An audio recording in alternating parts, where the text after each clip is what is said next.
Hey everybody, I just wanted to hop on live and introduce our week ahead. Okay, so my topic for the week ahead is raise necessity, and it's a really important topic. It's the final one of our first three, because our first three are our personal habits, and then the last three are going to be the social habits. So this one is just wrapping up the first three. So remember, with Gina, we had clarity. With Jessica, we had generate energy. And then with me, we're going to have raise necessity. Okay, what is necessity? And why is that important for us if we're trying to be a high performer? There's a quote that I actually put on the intro here in the group, and it says, "We change and improve over time only when we must." Only when we must. So there's a difference between like having a desire, like, okay, I want to do that, versus I must do that. So necessity comes with the energy of must. It is something you must do. It's a really strong emotional connection. And when we raise that necessity, we are going to be higher performers. So, for example, me doing this training, I went on the training in California, obviously got the book, but I can tell you, like, I kept saying, oh, well, I'm doing it this date, I can do it later. So case in point, like being totally vulnerable here, like I kept putting it off until I absolutely had to do it. And so the same is true for everything in life, whether it's from our personal stuff, our business stuff. We have to have that hard deadline. We have to have the reason why it's a necessity in order for us to rise to that occasion and actually get it done, right? So today I'm just going to be kind of introing the whole week ahead. I'll be going live on Tuesday, on Wednesday, and then it'll end on Thursday. So basically today I'm just going to kind of break it down, give you an intro, and then I'll let you know what the titles are going to be for Tuesday, Wednesday, and Thursday, and then we'll have a great week of raising necessity. So I'm going to read you a quote, and I want you to really listen. Maybe you want to close your eyes so you can let the meaning settle down into your heart. And I want you to ask yourself, do I identify with this quote? So here we go. If you want to close your eyes and take a deep breath, go ahead. I invite you. Kind of clear your mind, open your heart. So here's the quote. "I feel a deep emotional drive and commitment to succeeding, and it consistently forces me to work hard, stay disciplined, and push myself." So I'll read it one more time. "I feel a deep emotional drive and commitment to succeeding, and it consistently forces me to work hard, stay disciplined, and push myself." So do you identify with that? When I'm speaking those words, are you like, yes, that's me? Is that you? And be honest. Be honest. So if you said yes, then you are exemplifying a habit of being a high performer. And if you said, I don't really know, or no, then you're not, okay? And that's no judgment, because how are we ever supposed to level up unless we are honest and we face those things that are holding us back? And that's actually going to be covered in this topic. High performers are not afraid to be honest. They're not afraid to own their shit, as we say, right? Sorry if I offended anyone. But you're able to own it and say, listen, like, this is where I'm weak. This is where I struggle. You look at it and then you come up with a plan to attack it and to be better. That's what high performers do. So you cannot become extraordinary without a sense that it's absolutely necessary to excel. And it's not like, oh, maybe I should, or one day, maybe if, or I want this. No, necessity, it's a must. High performers need this habit. You need this habit in order to excel and be in that upper echelon. And it's not for everyone. That's why it's a high performer. That's why it's like, the top of the top of the top. Not everybody's going to be there. So really what you have to decide for yourself is, am I a high performer? Do I want to be a high performer? Am I willing to do the work it's going to take to get me to be a high performer? And if you're not, that's okay. That's okay. It's not for everyone. But if you are, then you got to pull up your bootstraps and, put your nose down to the grind and get to work. And that's what this training is going to help you to do. So we had some clarity, we had some raising our energy, and now we are going to be, or generate energy, now we're going to be raising necessity. And all three of those things working together, you know me, power of three. All three of those things working together are gonna have synergy, and they're going to help you perfect your personal habits so that you can be in the top of the top of the top, and you can be a high performer. So basically there's 4 basics. There's 4 laws. Brennan calls it 4 laws of necessity. Identity, obsession, duty, and urgency. So I'm going to kind of go over that just a little bit. And everything's in the book, so I'm not going to read to you. You guys can read your book. This is the chapter that we're on here, Raise Necessity. And it's our habit 3. But so let's start with identity. So basically with our performance necessity, I got a Venn diagram. Can you tell as a teacher? So basically we have 2 areas. We have internal forces and we have external forces. So when it comes to necessity, we've got our internal forces, identity, obsession. External is social duty and urgency, and they all work together to produce necessity, which is necessary for high performing. So a good thing to do in your identity, it's that gut check. So you know how, if you're like, well, I'm an honest person, I want to be an honest person, but then you tell a few lies and it kind of feels bad, right? Or if you're saying, okay, I've got these goals, I've got these big goals, I'm going to do these goals and I'm going to crush it this month, and it gets to the end of the month and you didn't meet your goals, and you kind of have that feeling in your stomach like, oh, I don't like this. So that identity portion is that gut check, and it's checking in with yourself and making sure that your higher purpose and your higher values are attached to the work that you're doing. So high performers care more about excellence and thus put more effort into their activities than others do. And that again is tied in with that identity.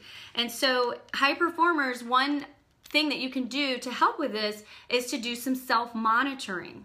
So Brennan actually did a study, and he said that people who set goals and do the monitoring are 2.5 times more likely to reach their goals. So, that's my question for you. If you had a goal for the month of November, for example, we're almost to the end of November, what was your goal? For maybe it could be a personal goal, could be a business goal. Did you reach it? And we've got a few more days. The month isn't over. So my question for you is, if you haven't met your goal, did you self-monitor? Did you, give yourself some checkpoints daily, at least weekly, to reflect on your performance?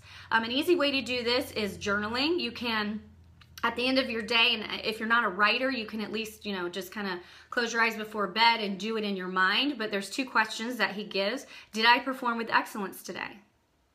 Second question, did I live up to my values and expectations for giving my best and doing a good job? And that could be something that you incorporate into a daily or at least a weekly habit. If you're like, that doesn't work for me, here's another idea. You could print out a calendar for the month. And I think Kristen did this before when we were talking about, did you win the day, right? So you have a calendar, it has all the days on it. You could draw a star, or you could, get some of those star stickers. And if you won the day, and be honest, because if you didn't win the day, don't give yourself the sticker. And that can be your self-assessment. And you can look at the end of the week, like, okay, what was my week like this week? Okay, it sucked. I got 2 stars out of 7 days. Okay, do something about it. Set your intention for the next week. Reflect what got in your way. Did things come up unexpectedly, or were you just being lazy? And you face it, you own it, and you do something about it. Here's another idea. So if you're saying, okay, yeah, I'm really just not buying into the whole self-assessment, I ain't got time for that. So here's my question for you, if that's resonating with you. Do you want to fly or do you want to walk? Because if the studies show that 2.5 times more likely to succeed if you self-assess, and you're like, I ain't doing that, then you're going to walk to your success instead of fly. Bing, light bulb, right? Something very, very simple that you can do, okay? So that's another tip there. Okay, so moving on, obsession. If you ever work out with Saji, what does he say? You're gonna dream about this, right? So high performers, when we're talking about raising necessity, those 4 laws, it's also an obsession. And so you might kind of hear that word and be like, oh, I don't want to be obsessed, but why not? I mean, there's a healthy obsession too. If it's interfering and it's wrecking your life and wrecking your relationships, okay, that's too far. But if you want to be a high performer, you're not going to be like everybody else. You're not going to be the normal person. You're going to do more than the normal person. That's what it takes to be the high performer. So think about that. Are you really obsessed with your results? Are you obsessed with your success? And, it's quite timely. We know Autumn's coming out with that new program, that new workout program, Obsessed. You know, are you monitoring it? Are you constantly feeding yourself with personal development? Are you excited about it? Are you excited when you talk about this opportunity of this business, this life-changing opportunity? Are you obsessed with it? Are you excited about it? Do you bring that joy into the conversations? That's a healthy obsession. So that would be number 2. So people who are high performers, they're obsessed. They're deeply curious. They're always asking questions. They have this thing we like to call grit, which is passion and perseverance. We're able to focus longer, focus harder. We're able to be a little reckless with our obsession. And if you're still having trouble with that word, you know, think about things that have happened in society or in culture, in the world. The first time somebody crossed the ocean, that was reckless, right? It's like, oh my God, what's going to happen, right? But if you didn't take that chance, if you weren't obsessed with that result, then you're not gonna get anything out of it. You're gonna be too scared. You're gonna live in that box of the comfort zone, right? You know, big thing. We're talking like big things like ending slavery. You know, that was really outside the box. That was a big goal that was like way outside of the norm. You know, it took obsession. It took a lot of things that going in. And I know I'm like going way out there. These are examples that Brennan gives in the book. So those are some examples. Build skyscrapers. Think of the first person who ever like tried to build a really tall building. And you're trying to do something in your life that you've never done before. You're maybe doing something that, you know, maybe nobody in your family has ever done before. And that dream and that purpose and that desire is in your heart for a reason. Be obsessed about it. Be passionate. Bring that joy. Like, you know, go for it. It's okay. Like, you're supposed to be that if you want to be a high performer. So then that would be number 2 is the healthy obsession. Again, you know, you don't want it to control you. That's a good check-in. If it's controlling you, then okay, yeah, maybe that's a little much. But if you're in control of that obsession and it's enriching your life and it's causing you to grow, then yes, you have my permission. You can absolutely be obsessed with your success. All right, so those are the internal forces. So now we're going to go to the external forces. So the next one would be social duty, obligation, and purpose. So here's a good question for that one. Who needs me right now? Who needs me right now? And if you ask that question, rather than being pushed toward that goal that you're trying to reach, you'll be pulled. And just think about the energy of the word push and pull. It's very subtle, but I'm telling you guys, like words, it's very important when you think about words, and that's true for, you know, when we speak to people, we speak to our clients. But if you have that social duty, that obligation, if you're saying, you know, this is my purpose, this is my life passion, and I owe it to the people who I'm going to serve. Like I owe it to them. I owe it to them to have that conversation that maybe makes me uncomfortable, and allow yourself to be pulled by that sense of duty, that obligation. Sometimes, you know, you might think of it in this way, like you have an obligation to your family. So some words that resonate with high performers: I'm leaving a legacy. It was divine timing. This opportunity walked in at the right time. It was, you know, from God or divine or whatever it is that you call your God. It's a moral responsibility. I am morally responsible for, you know, changing the lives. You know, if you think about Beachbody, what's our mission? To help people live happier, healthier lives. Like that is huge, you guys. That is so much more than a workout and a shake and a nutrition plan. Like we are changing people's lives. Like get excited about that, right? So, and then the last one that would be the external force would be the deadline. So when we have a hard deadline, and not like, you know, just a little fluff deadline, a real hard deadline. So for example, this training that I have to push out to you, like that was my hard deadline. Like I got to get this done.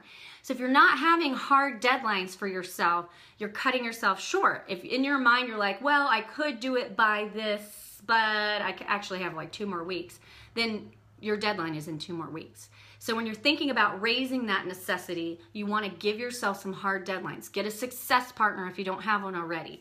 Communicate back and forth. Hold each other accountable. Accountability, that's another big one.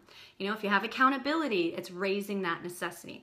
I mean, and I'm going to jump back a little bit. I want to go back to that self-monitoring because I think that's probably the most important nugget from this intro. Think about your challenge group, right? Imagine if in the challenge group we didn't have Saturday. We didn't have Saturday. How the heck are you going to know if you're losing pounds and inches and gaining endurance and whatever those non-skill victories are? Can you imagine if you ran a challenge group and you had no Saturday and nobody's taking their weight and nobody's taking their inches? It'd be a hot mess. Like, how would you even know, right? The same is true for our business. Same is true for our personal selves too. I mean, this is not just about the business. It's about being a better person, being a high performer. If you have personal goals, like if you struggle with giving your family the time that they deserve, like hold yourself accountable. Self-assess. Am I spending too much time here or there? Am I wasting too much time? Your presence is your power. It really, really is. So just to review, those 4 that come together to be necessity would be identity, obsession, duty, and deadlines. All right? So I'm going to close with this. I'm going to repeat to you what that quote was that I opened with. We change and improve over time only when we must. I implore you, take some time this weekend and think about why must you be successful in this life? And not just in your business, but also like as a person, because that always comes first. We have to be healthy and happy for ourselves if we want to have a happy and healthy business, right? So you need to, oh, thanks, Carl. Thank you. Carl said, love it. Thanks.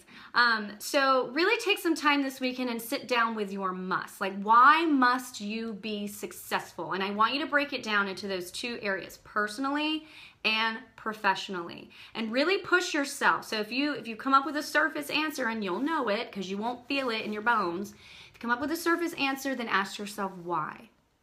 And if the next one isn't quite deep enough, keep asking why until you get to that core reason why you must succeed personally and professionally. Okay? So coming up this week, Tuesday, Wednesday, Thursday, I'll be going live. On Tuesday, we're going to talk about know who needs your game. Wednesday, affirm the why. And Thursday, my favorite one, level up your squad. Whoop, whoop. I'm excited about that one.